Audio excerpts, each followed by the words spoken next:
Pada tanggal 15 Januari 1974, ribuan aktivis dan mahasiswa melakukan long march dari kampus UI ke kampus Trisakti, Jakarta Barat. Dalam aksi ini, para aktivis dan mahasiswa mengajukan 3 tuntutan, yakni bubarkan lembaga asisten pribadi presiden atau ASPRI, turunkan harga kebutuhan pokok, dan ganyang korupsi. Namun aksi ini mengakibatkan kerusuhan.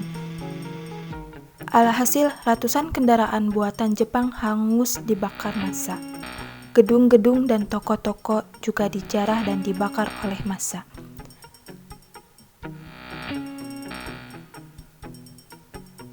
Ironisnya, menurut beberapa ahli, aksi demonstrasi ini disusupi oleh beberapa tokoh yang dikendalikan oleh segelintir orang.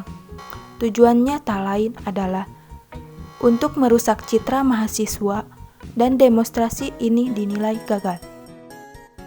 Selain beberapa tuntutan yang tidak dipenuhi, peristiwa malapetaka ini mengakibatkan belasan orang harus meregang nyawa, dan ratusan orang juga mengalami luka-luka. Malapetaka ini dikenal sebagai malapetaka 15 Januari atau Malari.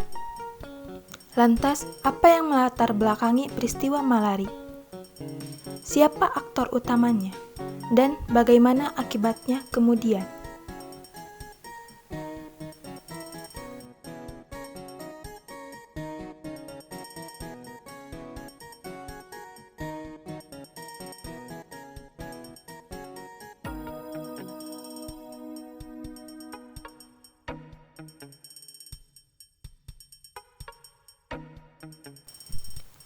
Pada tanggal 14 Januari 1974, Perdana Menteri Jepang Kakui Tanaka mendarat di Jakarta untuk melakukan pertemuan dengan Presiden Soeharto, dan keesokan harinya, pada tanggal 15 Januari 1974, pertemuan pun dilakukan di Istana Presiden. Pertemuan ini membicarakan kesepakatan di antara kedua negara. Salah satunya tentang penanaman investasi asing Jepang di Indonesia. Terlebih dari itu, kesepakatan ini dinilai menguntungkan pemodal asing. Di lain sisi, sejak tahun 1968 hingga tahun 1970-an, misalnya, pemerintah Orde Baru terus-menerus mengandalkan pemodal asing untuk berinvestasi di negara Indonesia. Alhasil, hal ini sangat merugikan rakyat. Dan oleh karenanya, saat Jepang dan Indonesia melakukan kesepakatan, ribuan aktivis dan mahasiswa melakukan protes kepada pemerintahan dengan aksi demonstrasi.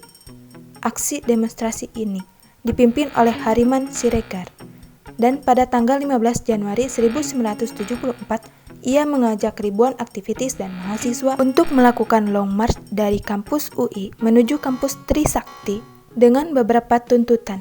Selain menolak penanaman modal asing, terdapat 3 tuntutan lain, di antaranya bubarkan lembaga asisten pribadi presiden atau ASPRI, turunkan harga kebutuhan pokok, dan ganyang korupsi. Bagi para demonstran, penanaman modal asing yang beredar di Indonesia sudah berlebihan. Bahkan mereka menganggap investasi Jepang di Indonesia disebut sebagai bentuk imperialisme gaya baru.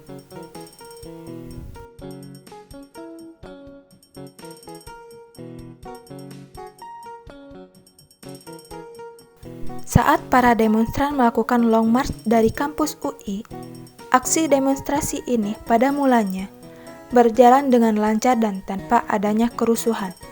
Bahkan saat para demonstran tiba di daerah Tamrin, Pangkop Kamtib Sumitro Sastro Diharjo berorasi di atas mobil jeep dan mengarahkan para mahasiswa agar tidak berbuat anarkis saat melakukan demonstrasi.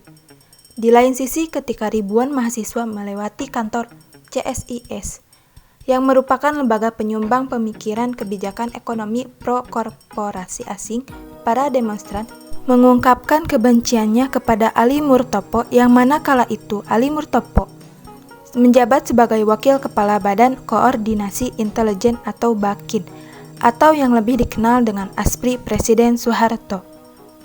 Bahkan Ali Murtopo dikatai sebagai antek Jepang.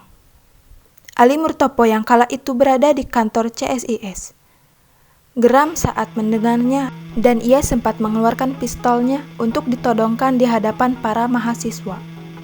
Namun hal itu dapat direndam oleh Yusuf Wanandi yang saat itu bekerja di CSIS. Di lain tempat, sepengetahuan Sumitro dan para demonstran lain, massa yang tak dikenal yang awalnya hanya berada di pinggir jalan, tiba-tiba bergabung dengan arak-arakan para aktivis dan mahasiswa. Kala itu saat para demonstran sedang menuju Monas, sebagian massa berbelok dan menuju ke arah Pasar Senen. Ribuan massa yang tak dikenal yang berada di Pasar Senen melakukan aksi pembakaran kendaraan buatan Jepang dan gedung-gedung hingga melakukan penjarahan toko-toko di Pasar Senen. Alhasil, aksi demonstrasi yang pada mulanya berjalan damai berubah menjadi aksi kerusuhan yang berakibat malapetaka. Malapetaka yang terjadi pada tanggal 15 Januari 1974 menurut beberapa pihak memang sengaja untuk dijadikan kerusuhan, sehingga aksi demonstrasi bisa digagalkan. Dan oleh karenanya citra mahasiswa pun kian tercoreng. Lantas, siapakah aktor kerusuhan? Menurut Ali Sadikin dalam buku Pers Bertanya, Bang Ali menjawab, kala itu ketika peristiwa kerusuhan Malari terjadi, situasi di Jakarta sangat genting, sehingga tidak ada yang tahu siapa yang melakukan pembakaran dan penjarahan. Bahkan menurut Jenderal Sumitro yang saat itu mengikuti aksi demonstrasi, kerusuhan peristiwa Malari ada kaitannya dengan sebuah lembaga studi CSIS atau Center for Strategic and International Studies dan operasi khusus atau OPSUS yang dipimpin Maijen Ali Murtopo. Di lain sisi, OPSUS atau operasi khusus yang oleh Ali Murtopo dimasukkan ke dalam Bakin. Menurut Sumitro, Bakin telah menggerakkan massa Gerakan Usaha Pembaharuan Pendidikan Islam atau GUPPI untuk melakukan aksi kerusuhan di daerah Pasar Senen. Selain itu, OPSUS juga menggerakkan preman-preman untuk membantu kerusuhan di Pasar Senen. Bahkan menurut Ali Sadikin yang kala itu menjabat sebagai Gubernur DKI Jakarta, gerakan massa ke daerah Pasar Senen bertujuan untuk menghancurkan gerakan mahasiswa yang sedang melakukan demonstrasi. Alhasil, akibat peristiwa kerusuhan ini, citra mahasiswa di mata masyarakat telah tercoreng dan mahasiswa kala itu dituduh sebagai biang kerusuhan yang terjadi di Pasar Senen.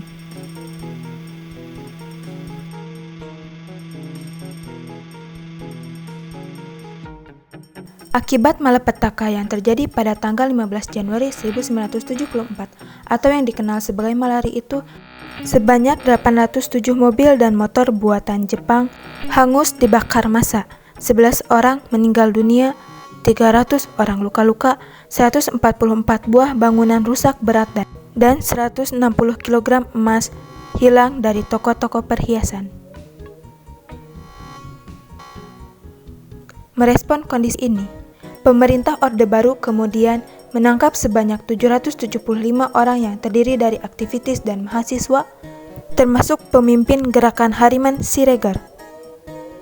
Selain itu, karena dianggap memberikan proporsi berita berlebihan dan memanaskan suasana, rezim Orde Baru mencabut izin beberapa media massa, di antaranya Harian Abadi, Pedoman, Indonesia Raya, Harian Kami, dan The Jakarta Times. Selain itu, setelah peristiwa Malari terjadi, Sumitro dicopot dari jabatannya sebagai Pangkop Kamtib dan Aspri dihapuskan oleh Presiden Soeharto, dan Ali Murtopo hanya menjabat sebagai Wakil Kepala Bakin. Pada intinya, malapetaka 15 Januari 1974 atau Malari ini merupakan malapetaka yang dialami oleh para aktivis dan mahasiswa. Karena kerusuhan ini merupakan desain pemerintahan, termasuk Ali Murtopo sendiri. Lantas, bagaimana menurutmu?